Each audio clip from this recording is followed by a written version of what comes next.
Hello there and a very warm welcome. I'm Eithne Treanor and I can guarantee you that all of my friends at Gastech are diligently working hard to bring you one of the most important conferences of the energy calendar, Gastech 2022.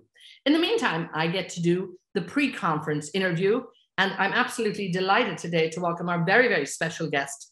She is the former Executive Secretary of the United Nations Framework Convention on Climate Change and also the co-host of the podcast, Outrage and Optimism. So we have lots to talk about. Christiana Figueres, welcome so much. I'm delighted you're here. Well, thank you very much, Edna. Lovely to see you again. And we've lots to talk about, and I know you have lots to say, as always. So talk to us about, I think, particularly, we look at the energy crisis around the world and, looking at Europe, what's happening there now. Do you think that there's going to be an impact on the climate debate, a bigger impact because of this? Well, yes, for sure. But let's just go for a second to get a glimpse of where we were prior to the invasion of the Ukraine. Because at that point, I would argue that the global financial sector and many governments were shifting slowly but surely away from high carbon to clean energy investments on the basis that they had finally understood the various risks with continued exposure to climate change and the fundamental economic and social advantages of renewables. Now, I think we could all agree that the Ukrainian invasion changed that trend, at least in the short term. Because the fact that Russia conditioned its sales, the fact that Europe and other buyers are still today searching for alternative supply, or what Yellen called friend shoring our supply of gas, very interesting term that she used there, means that the large buyers of gas are actually relocating the supply, but they're not increasing demand. And because it has become such an issue where gas is going to come from, especially now to live through this very hot summer and prepare for winter, the impression is that the demand is increasing. It is not. It is simply relocating the demand, relocating the supply. So I think when the dust all settles, what we will see is yet again that this crisis, this energy crisis, has underscored the political factors that are underneath our fossil fuel dependence. We absolutely have a need for energy independence as the basis of political and economic independence. And what we are seeing now every day is the critical need to avoid being, again, the hostage to autocratic governments. So national and international security are really depending on domestically produced clean energy sources.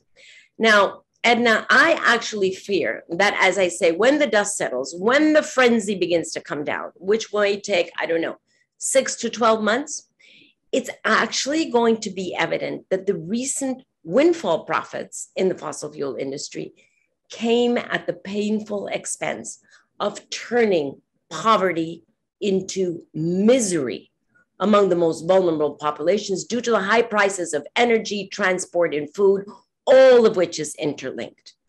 And furthermore, it's going to be evident that the industry is continuing its emissions and that puts millions of people at existential risk in the mid and long term.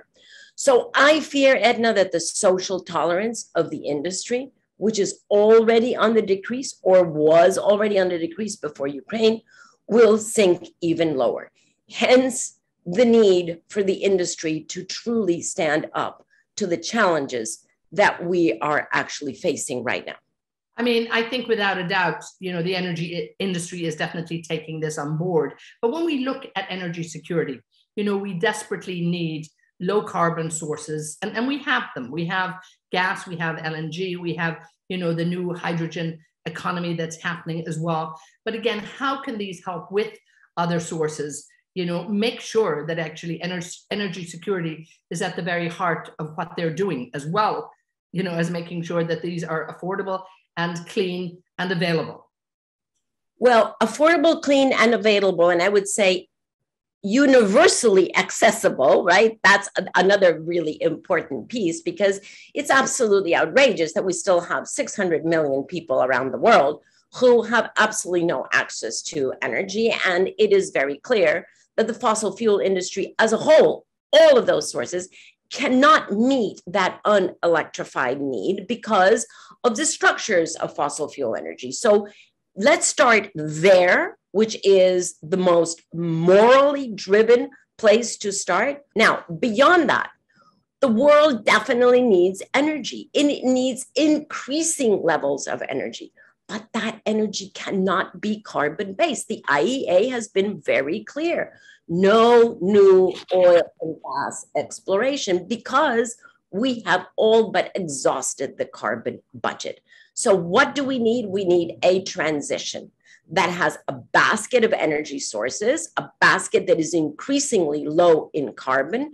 No one technology alone can answer the needs of what you've just put out there, Eithne, quite correctly: clean, universal, and universally accessible, dependable energy. We need a basket, but that basket has to be increasingly low carbon.